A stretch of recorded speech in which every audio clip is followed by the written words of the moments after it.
अब बात गर्मी की। गर्मी सिर्फ वातावरण में नहीं है, राजनीति भी काफ़ी गर्म है, खासकर बंगाल में। चुनाव खत्म होने के बाद बंगाल की राजनीतिक गर्मी में कुछ ठंडे पानी के छींटे पड़ने की उम्मीदें थीं, लेकिन वहां गर्म पानी के राजनीतिक छींटे पड़ रहे हैं और इस बार मामला कोर्ट कचहरी तक पहुंच चुका है। मामला यह है कि बंगाल सरकार ने पश्चिम बंगाल में एक नया नियम लागू किया है, जिसके तहत 14 वर्ष से कम उम्र के पशुओं के वध पर रोक है और कहा यह गया है कि पशुओं को काटने से पहले उनका फिटनेस सर्टिफिकेट देना होगा, जिससे यह पता चलेगा कि वो 14 वर्ष से ज्यादा के हैं। इस नियम में गाय, भैंस, बैल जैसे गौवंश के पशुओं को रखा गया है। बकरीद से ठीक पहले सरकार ने ये रोक तो लगा दी, लेकिन अब संकट यह है कि बकरीद पर कुर्बानी होती है, लेकिन नियम के तहत 14 वर्ष से कम उम्र के पशुओं का वध कर नहीं सकते हैं। इससे निपटने के लिए टीएमसी सांसद महुआ मोइत्रा और विधायक अख्तरुल-जमान ने कोलकाता हाईकोर्ट में एक याचिका दायर की। याचिका में सरकार के इस नियम पर रोक लगाने की मांग की गई है। याचिका में कहा गया है कि ये नियम बकरीद की कुर्बानी की धार्मिक परंपरा में हस्तक्षेप करता है। इससे पशुपालन और पशु व्यापार से जुड़े आर्थिक रूप से कमजोर लोगों पर बड़ा असर पड़ेगा। ग्रामीण अर्थव्यवस्था और मवेशी कारोबार प्रभावित होगा।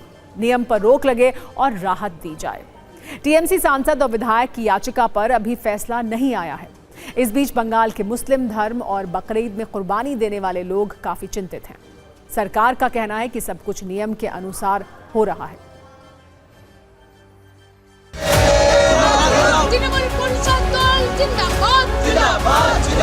जो मुसलमान लोग को जो बकरीद पुस्तकों पर भी आज कानून जारी कर दिया है, कानून जारी करके ये रोकने का कोशिश करता है कि इसके बावजूद भी धर्मी और जो नेता लोग संगठन है, हिंदू या मुसलमान सबको शांति रखने के लिए आवेदन किया है। बकरीद जो हो रहे हैं ये जो रिलीजियस जो राइट्स है, ये हर धर्म के लिए रिलीजियस राइट्स एक तरफ होना चाहिए। हम लोग एक्स्ट्रा कुछ नहीं मांग रहे, हम लोग अपना राइट्स मांग रहे हैं। तो हम लोगों का राइट्स लागू नहीं हो रहे, हम लोगों का राइट्स ब्रेक हो रहा है, इसलिए इसका भी प्रोटेस्ट कर रहे हैं। जो कानून है, हम लोग कानून को अमल करने को तैयार हैं। सरकार से हमारी अपील है कि इसको इंतज़ाम कर दीजिए, पहले इंफ्रास्ट्रक्चर तैयार कर दीजिए। देखिए, गाय का मसला है ना, उसके अलावा जो जानवर है, भैंस है, बैल है, ये सब जो जानवर है, तो इसके बारे में तो व्यवस्था होना चाहिए, इसके बारे में तो अलाउ होना चाहिए। जो गाय स्लॉटर को लेकर जो नियम बंगाल में है 1950 का आइन, ये बहुत स्ट्रिक्ट आइन है।